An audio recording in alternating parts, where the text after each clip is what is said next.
या सबसे बेस्ट उदाहरण है शाम को भन भनाने वाला कौन? मच्छर। जैसे कुर्सी पर चाहे कोई बैठते तो लाकर चिपक जाता है शरीर में और हमसे पोषण खींचने लगता है, चूसने लगता है। देखिए मच्छर नहीं होता है, वो होती है मच्छरनी। खून की ज़रूरत होती है मच्छरनी को, यानी फीमेल मच्छर को। ठीक है, तो फीमेल मच्छर क्योंकि रिप्रोडक्शन करना है उन सबको, इसका मतलब कि मच्छर नहीं मच्छरनी खून चूसती है। अब बदनाम कौन होता है? मच्छरवा। तो नमस्कार मेरे प्यारे मित्रों, हम लोग पढ़ रहे थे 10th के बायोलॉजी या साइंस का चैप्टर फर्स्ट, जैव प्रक्रम या लाइफ प्रोसेस। यह पार्ट 3 वीडियो है। पार्ट 2 वीडियो में हमने आपको पोषण से संबंधित सभी चीज़ें बताई थी। हमने आपको उस वीडियो में बताया था कि पोषण 2 प्रकार का होता है, स्वपोषण और परपोषण। स्वपोषण पेड़ पौधे करते हैं, पेड़ पौधे जिसमें हमने आपको प्रकाश संश्लेषण से संबंधित सभी चीज़ें बता दिया था। प्रकाश संश्लेषण में कहाँ होता है, किस तरह से क्या होता है, वो सभी चीज़ें नेक्स्ट वीडियो में हमने आपको दे दी था। तो आज की इस वीडियो में हम समझेंगे कि पोषण की विधि में जो स्वपोषण था इसको तो बताइए दिया था, लेकिन आज समझेंगे कि परपोषण या हेटेरोट्रॉफिक न्यूट्रिशन क्या होता है। ठीक है, तो आइए शुरू करते। देखिए परपोषण का मतलब होता है कि वह क्रिया जिसमें कोई जीव भोजन स्वयं संश्लेषित न कर किसी अन्य स्रोत से प्राप्त करता है, उसे हम परपोषण कहते हैं। मतलब कि कोई जीव है जो भोजन खुद नहीं बनाता है, वो किसी और पर डिपेंड रहता है। इसका मतलब कि जो जीव दूसरे किसी पर डिपेंड रहता है वो टिहुरका लगेले रहता है। टिहुरका समझ रहे हैं? वो निशाना बनेले रहता है कि कभी रेडी हो कहता है कि इसको हम मार दे। तो ऐसे जीवों को हम क्या बोलते हैं? परपोषी। जैसे मानव खुद है, पेड़ पौधों पर डिपेंड रहता है और पेड़ पौधा किसी पर डिपेंड नहीं रहता है ना। तो मानव के अलावा भी कुछ ऐसे भी जीव हैं जो जीव दूसरों को देख कर टिहुरका लगल रहता है कि कभी बैठे कि हम इसको मार दें।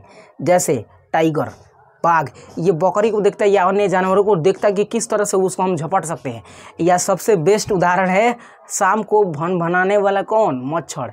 जैसे कुर्सी पर चाहे कोई बैठते तो लाकर चिपक जाता है शरीर में और हमसे पोषण खींचने लगता है, चूसने लगता है। देखिए मच्छर नहीं होता है, वो होती है मच्छरनी। खून की ज़रूरत होती है मच्छरनी को, यानी फीमेल मच्छर को। ठीक है, तो फीमेल मच्छर क्योंकि रिप्रोडक्शन करना है उन सबको, इसका मतलब कि मच्छर नहीं मच्छरनी खून चूसती है। अब बदनाम कौन होता है? मच्छरवा।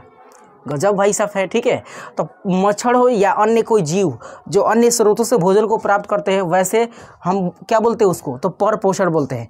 परपोषण के भी 3 प्रकार होते हैं। कितने प्रकार? 3। तो फर्स्ट है मृत जीवी पोषण, जिसको सैप्रोफाइटिक न्यूट्रिशन बोलते हैं। इसमें हमने लिखा है कि जब कोई जीव मृत जीवों के शरीर से भोजन ग्रहण करता है, ठीक है, मतलब कोई जीव है जो सड़े गले चीज़ों से अपना भोजन प्राप्त करता है। कुछ जीव ऐसे होते हैं जो कोई जीव जिंदा है उससे अपना भोजन प्राप्त कर लेते हैं, और कुछ जीव ऐसे हैं जो जब कोई जीव मर जाता है तो उससे अपना भोजन को प्राप्त करते हैं।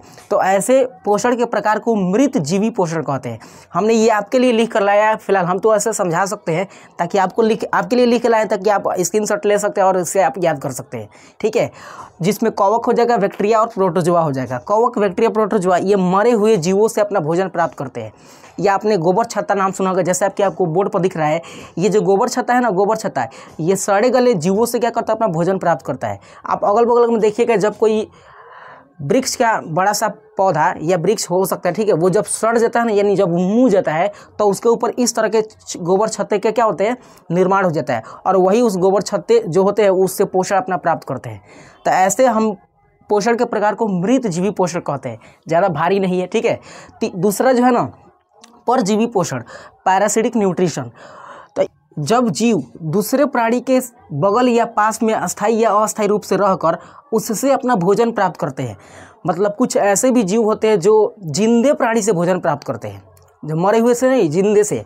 तो अगल बगल में वो अस्थाई, यहाँ पे देखिए ना, अस्थाई या अस्थायी रूप से रहकर उससे भोजन प्राप्त करेंगे। ठीक है, तो ऐसे पोषण ग्रहण करने वाले जीवों को हम परजीवी पोषण कहते हैं। ठीक है, अब इसमें उदाहरण क्या हो सकता है सर? तो उदाहरण के तौर पर अमरबेल। सर अमरबेल तो एक प्लांट है जो कि फोटोसिंथेसिस कर सकता है। तो नको, ये फोटोसिंथेसिस नहीं करता है क्योंकि इसमें जड़ होता ही नहीं है। अमरबेल आपने देखा होगा, जैसे आप यहाँ पे देखिए ना, तो ये अमरबेल है जो पीली पीली धागे जैसे संरचना है, इसका जड़ नहीं होता है। जब ये किसी प्लांट के ऊपर लगता है ना, तो ये प्लांट के शरीर से ही पोषण को खींच लेता है। यानी वो प्लांट जिंदा था, जीवित था, उसके शरीर में चिपक कर आप पोषण क्या कर रहा है? वो खींच रहा है कंटिन्यू। तो ऐसे पोषण को परजीवी पोषण बोलेंगे। समझ रहे हैं ना। तो अमर बेल का कोई जड़ नहीं होता है, ठीक, ये फोटोसिंथेसिस नहीं करता है, ये अन्य जीवों पर डिपेंड रहता है। इसका मतलब कि ये परजीवी पोषण है, ठीक है। इसके अलावा गोल कृमि छोटे छोटे हम बोलते हैं ना, उसको कीरी बोलते हैं, देहात लैंग्वेज में उसको कीरी बोलते हैं, जो हमारे अमाशय में रहती है, अस्थायी रूप से रहती है, ठीक है। क्योंकि अमाशय के अंदर ही कुछ ना कुछ ग्लूकोज वगैरह का क्या होता है, फॉर्मेशन होता है। यहाँ तक कि हमारे रक्त के अंदर भी वो सब होती है, ठीक है। तो जब पोषण बनेगा ना, जब ग्लूकोज का निर्माण होगा, जब कुछ ऐसे पोषण पदार्थ जिससे हमारे शरीर का वृद्धि हो रहा हो, उनको वो ये क्या करते हैं, गोल कृमि खींच लेती है, खा जाती है, ठीक है। इसके अलावा टिप वर्म है या मच्छरनी या ढीलनी। मच्छरनी का मतलब मच्छर हो गया, खड़े रहेंगे, जैसे शाम को आएगा ओवर ड्यूटी करना शुरू कर देगा, ठीक है। शाम या सुबह हो, ओवर ड्यूटी मच्छरनी करते ही रहती है। इसका मतलब कि मच्छर नहीं बोलेंगे, मच्छरनी क्या होती है, परजीवी पोषण होती है। और ढीलनी कितना सुकून मिलता है जब मुड़ी खुजवाते हैं, जब वो काटती है, बहुत सुकून। इसकी एक छोटी बच्ची होती है जिसको लिखनी बोलते हैं, तो लिखनी के माँ को बोलते हैं ढीलनी, और ढीलनी के बेटी को क्या बोलते हैं, लिखनी, ठीक है। इसका पिता होता है ढील, तो ढील वो काटता है। यानी ये सभी के सभी क्या है, तो परजीवी पोषण है, पैरासिटिक न्यूट्रिशन है, ठीक है। बस में मतलब पैरासिटिक न्यूट्रिशन के तहत ये क्या करते हैं, भोजन को ग्रहण करते हैं। तो ये था दूसरा। तीसरा सबसे जरूरी है प्राणिसम पोषण, इसको होलोजोइक न्यूट्रिशन कहते हैं। क्या कहते हैं, इसको होलोजोइक न्यूट्रिशन कहते हैं, होलोजोइक। तो होलोजोइक में हमने लिखा है कि वह पोषण, ठीक है, जिसमें कोई जीव अपना भोजन ठोस या तरल के रूप में ग्रहण करते हैं। ठोस या तरल का मतलब होता है कि इस समूह में वैसे जीवों को शामिल किया गया है जो भोजन को अपने ठोस और तरल के रूप में ग्रहण करते हैं, जिसमें मानव हो जाएगा। मानव जैसे हम बोल सकते हैं कि हम जल भी ग्रहण करते हैं तो वो तरल हो गया, या कुछ ऐसे भोजन के टाइप्स होते हैं जो लिक्विड फॉर्म में होते हैं, ठीक है, जैसे जूस है ना, अनार सेव का जूस हो गया। और कुछ ऐसे भी भोजन को हम ग्रहण करते हैं जो क्या होता है, ठोस होता है, जैसे ये लेग पीस, ठीक है।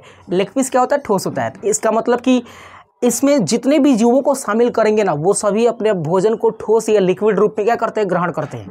और भोजन के दो ही तो रूप होते हैं, ठोस या द्रव, ठीक है। गैस भोजन का रूप थोड़े है, समझ रहे हैं। आइए आगे बढ़ते हैं। इनमें हमने एग्जाम्पल लिखा, अमीबा, मानव या पैरामीशियम तथा मेढक, ये सभी के सभी ठोस और द्रव के रूप में अपने भोजन को ग्रहण करते हैं।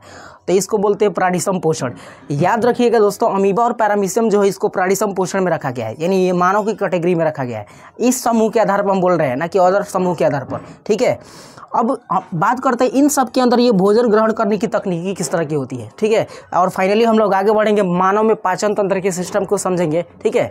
तो आइए समझते हैं अमीबा के बारे में। देखिए हमने लिखा है अमीबा क्या है, उसका संरचना और पोषण तथा जनन की विधि के बारे में बताना है। तो अमीबा एक कोशिकीय जीव है जो मृदु जल में पाया जाता है। एक कोशिकीय जीव मतलब ये एक ही तरह की कोशिकाओं से निर्मित होता है, कौन, अमीबा, ठीक है। और ये मृदु जल अर्थात जो रुके हुए जल होते हैं ना, उनमें ये पाया जाता है अमीबा। अब इसकी अगर संरचना की बात करें तो यहाँ पे हमने कुछ डायग्राम बनाया हुआ है।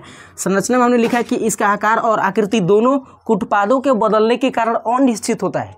आकार का मतलब हो गया उसकी लंबाई चौड़ाई, साइज कितना सेंटीमीटर लंबा चौड़ा है, और आकृति का मतलब कि वो गोल है कि लमढेर है कि चकढेर, किस तरह से, वो उसका मतलब होता है। इसका मतलब कि दोनों के दोनों इसके क्या होता है, अनफिक्स होता है, आकृति अनिश्चित होता है। यही एक पूरे पृथ्वी पर प्राणी है जो अपने आकार को हमेशा बदलते रहता है। नहीं, ये नहीं, एक और है। हमारे शरीर में हमारे शरीर में WBC एक ऐसी कोशिका है जो अपना आकार बदलते रहती है, सेम अमीबा के जैसा है, ठीक है।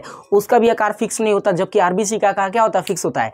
और ये RBC WBC दोनों भाग किसका है, ब्लड का, ठीक है। तो ये कोशिका जो है ना, ये आकार बदलते रहती है। अब आकार इसके किसके कारण बदल रहा है, तो आइए बताते हैं।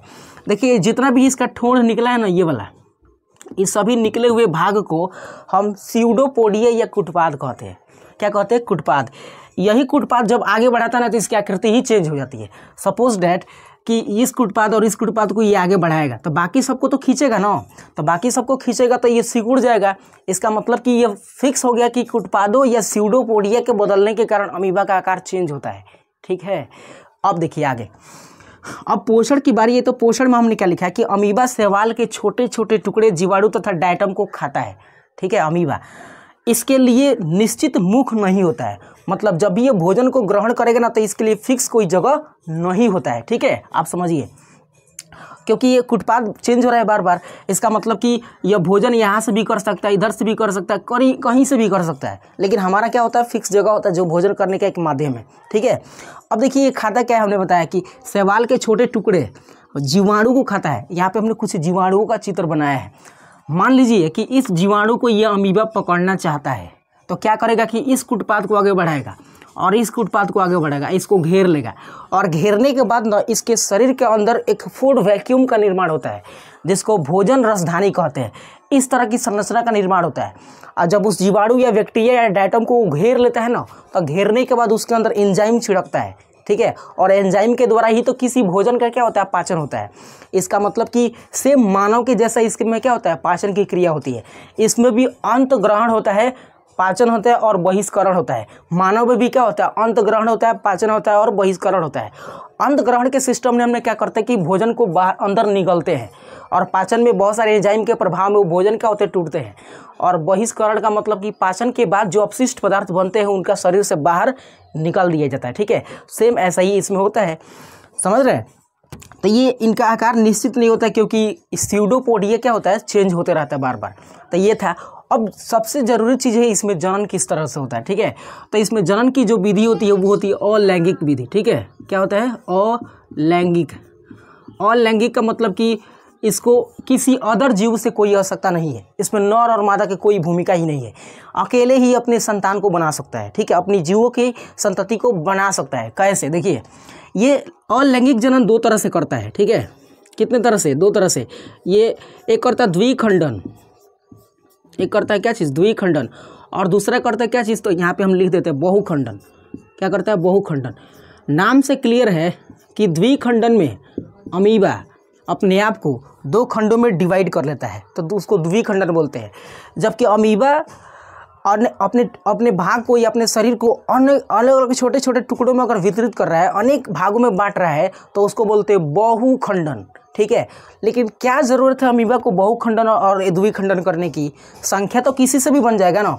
तो याद रखिएगा कि द्विखंडन अमीबा तब करेगा जब इसके लिए अनुकूल परिस्थिति हो। क्या हो, अनुकूल परिस्थिति हो। ठीक है, अनुकूल का मतलब कि जब इसके लिए फेवरेबल कंडीशन होगा, अर्थात जहाँ पे ये निवास करता है वहाँ पे उसकी संभावना बहुत ज़्यादा होगा, तो ये अनुकूल परिस्थिति में द्विखंडन करेगा। लेकिन जब इसके लिए प्रतिकूल परिस्थिति आ जाएगी, अर्थात अमीबा की संतति नष्ट होने के कगार पर आ जाएगा, या जिस जगह पे रह रहा हो, कहाँ बा, तो ये मृदु जल में रह रहा था, तो मृदु जल की जो मात्रा है वो खत्म होने लगे, तो ऐसे कंडीशन में अमीबा अपने आप को बहुखंडन करता है ताकि बहुत सारी संख्या बना सके।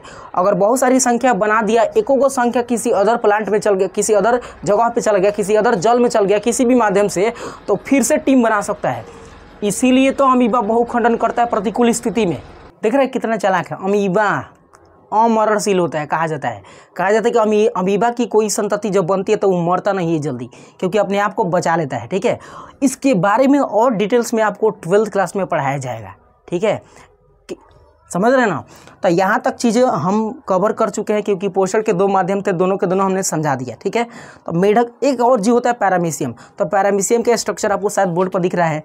ये पैरामीशियम की जो आकृति होती है फिक्स होता है, अमीबा का सेम अमीबा के जैसा ही होता है, मतलब अमीबा के जैसा इसमें भी क्या होता है, पाचन के बाकी सभी सिस्टम होते हैं, लेकिन तुलना इतना सा है कि पैरामीशियम का आकृति फिक्स होता है।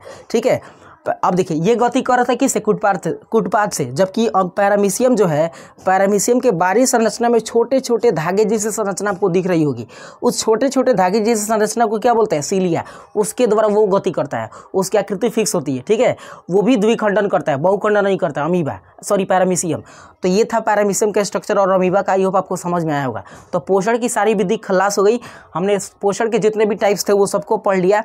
अब बारी आता है मानव के अंदर किस तरह से पोषण की विधि होती है, कैसे उसके अंदर पाचन सिस्टम काम करते हैं, किस तरह से उसके अंदर भोजन का पाचन होता है, छोटी है बड़ी है, तो ये सभी चीज़ें आपको नेक्स्ट वीडियो में दिया जाएगा। ठीक है, तो यहाँ तक की कहानी आपको समझ में आनी कि नहीं आनी, जल्दी से मुझे कमेंट करके बतानी। तो मिलते हैं किसी अदर वीडियो में, तब तक के लिए बाय बाय।